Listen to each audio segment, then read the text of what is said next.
رضا زندہ باد، رضا زندہ باد۔ قرآن مجید فرقان حمید میں اللہ تعالیٰ نے نبی کریم صلی اللہ تعالیٰ علیہ وسلم کے آداب بیان فرمائے۔ نبی پاک علیہ السلام کی بارگاہ تاریخ انسانیت میں وہ واحد بارگاہ ہے کہ جن کے آداب خود رب کریم بیان فرمایا یا ایھا الذین آمنوا لا ترفعوا اصواتکم فوق صوت النبی، اے ایمان والو تمہاری آوازیں میرے نبی پاک کی آواز سے اونچی نہیں ہونی چاہیے۔ وَلَا تَجْهَرُوا لَهُ بِالْقَوْلِ كَجَهْرِ بَعْضِكُمْ لِبَعْضٍ، اس طرح تم آپس میں چلا کے بات کرتے ہو بے تکلف اس طرح میرے معبود سے نہ کرنا۔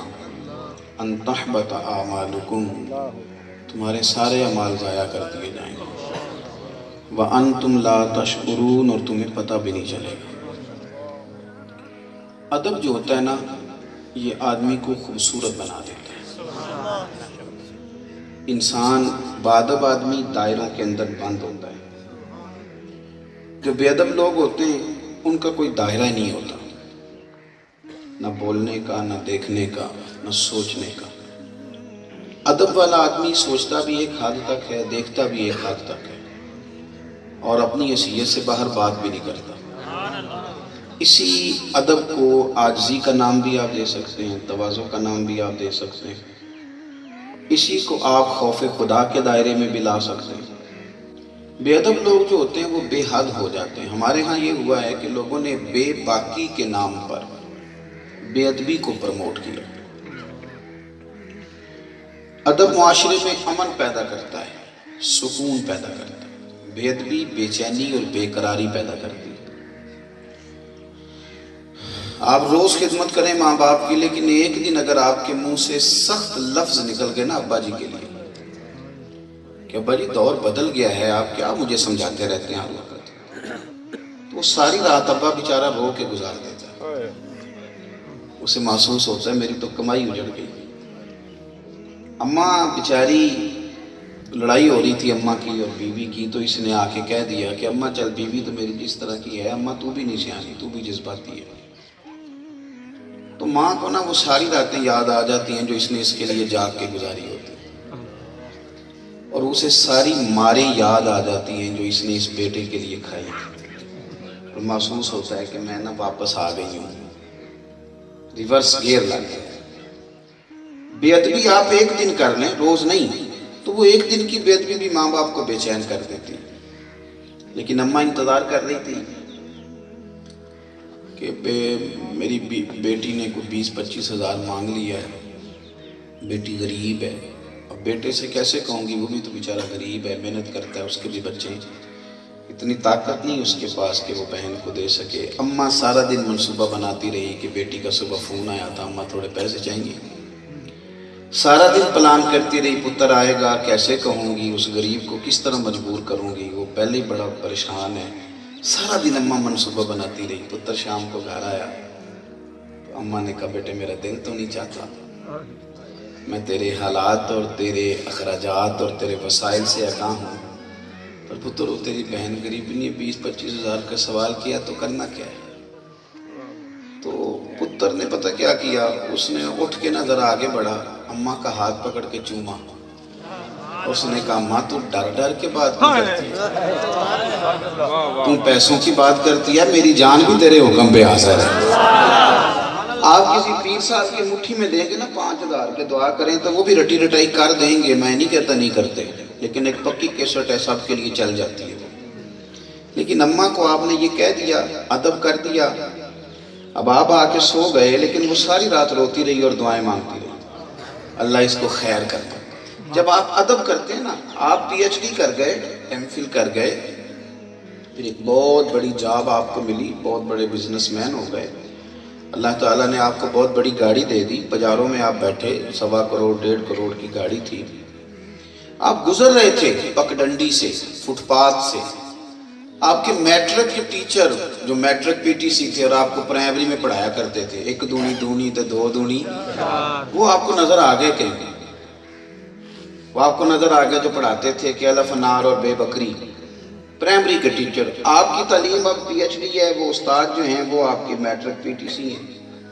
وہ آپ کو نظر آ گئے استاد کی سائیکل پہ تھے اور آپ پجاروں پہ تھے. تو آپ نے استاد جی کو دیکھ کے لگائی بریک. آپ اترے اور اتر کر کے آپ نے کہا استاد جی پسند کریں تو میں نہ چھوڑاؤں. تو استاد جی نے شکریہ بھی ادا کیا, ماتھا بھی چوما, دعا بھی دی. آپ نے 2 منٹ ادب کیا ہے, اتر کے سلام لے لیا. استاد بیچارہ دوبارہ سائیکل پہ بیٹھ گیا ہے اور اسے یوں لگا ہے کہ اب وہ سائیکل جو ہے نا وہ پجاروں سے مہنگا ہو گیا. آپ جب ادب کرتے ہیں نا, آپ نے قاری صاحب سے سبق پڑھا تھا, آپ نے ان کے پیچھے نماز پڑھی تھی, تو قاری صاحب آپ کے پاس آ گئے. وہ پتر وہ چھوٹا سا مسئلہ تھا, وہ تھوڑی پرابلم ہو گئی تھی. تو آپ نے کہا استاد جی آپ ہمارے استاد ہیں, آپ آنے کی تکلیف کیوں کری, آپ فون کرتے میں مسجد حاضر ہوتا, میں اجرے میں پہنچ جاتا. آپ یقین کریں کہ وہ جو 15,000 تنخواہ ملتی ہے نا وہ یکدم 15 کروڑ لگنے لگ جاتی ہے. آپ جب ادب کرتے ہیں نا اس میں حسن پیدا ہوتا ہے. جب آپ بے ادبی کرتے ہیں, ہمارے ہاں نا ہمارے میڈیا نے, ہمارے سیاستدانوں نے, تیز طبیعت لوگوں نے بے ادبی کو پروموٹ کیا. آپ کے چینل رات کیا کرتے ہیں, الزام تو آپ مولویوں کو دیتے ہیں نا کہ مولوی لڑائی کراتے ہیں, تو آپ کے چینل رات کیا کرتے ہیں, 4 لوگوں کو جو بٹھایا جاتا ہے تو ایک دوسرے کی پگڑیاں کھولنے کے لیے بٹھایا جاتا ہے. کیا ہوتا ہے, ایک دوسرے کی توہین, لان تان. آپ کے اتنے ہزاروں کے مجمع سیاسی اجتماعات, ان میں کیا ہو رہا ہے, ایک دوسرے کے بارے میں غلیظ باتیں. جب آپ لوگ الیکشن دیکھتے ہیں تو سیاستدان نے تو پتہ نہیں جیت کے کس پارٹی میں جانا ہے, لیکن آپ چوکوں چوراہوں میں بیٹھ کے جو ایک دوسرے کے خلاف غلط باتیں کرتے ہیں اور سخت جملے کہتے ہیں. اور اب جو کچھ سوشل میڈیا پہ ہمارے بچے ایک دوسرے کے بارے میں کرتے ہیں, یہ مہذب قوموں کا طریقہ. ہم بے ادبیاں پروموٹ کرتے ہیں. آپ نے ناراض نہیں ہونا, مجھے بلایا نا آپ نے بات کرنے, تو میں نے کرنی تو ہے نا جی. اور موبائل کا آپ نے ویسے وعدہ کر لیا جیبوں میں ڈالنے, وہ آپ نے ویسے ہاتھ میں نہیں رکھنا. دیکھو جو طبقہ جہاں بیٹھتا ہے وہ دوسرے کے خلاف بات کرتا ہے. میں آپ سے پوچھتا ہوں, پولیس والے اچھے ہوتے ہیں؟ چلیں وہ اس کو چھوڑ دیں. پٹواری ٹھیک ہوتے ہیں؟ اللہ خیر فرمائے. چلیں ان کو بھی رہنے دیتے ہیں. بات کر لیتے ہیں سیاستدانوں کی, وہ ٹھیک ہیں؟ ہو گیا معاملہ جی گڑبڑ. مجموعی بات کر رہا ہوں, مجموعی. چلیں آپ کہہ دیں گے جی کچھ ٹھیک بھی ہیں, لیکن مجموعی طور پہ نا ہم نے پروموٹ کیا ایک دوسرے کے خلاف کلچر. ہر طبقے کے لوگوں نے. آپ چھوڑ دیں علماء کو, ویسے آپ عوامی مجمع میں جا کے کسی سے پوچھ لیں مولویوں کے بارے میں کیا کیا ہے, پوچھ لیں لوگوں کے کمنٹس کتنے, یہ بھلا کیوں ہوا ہے.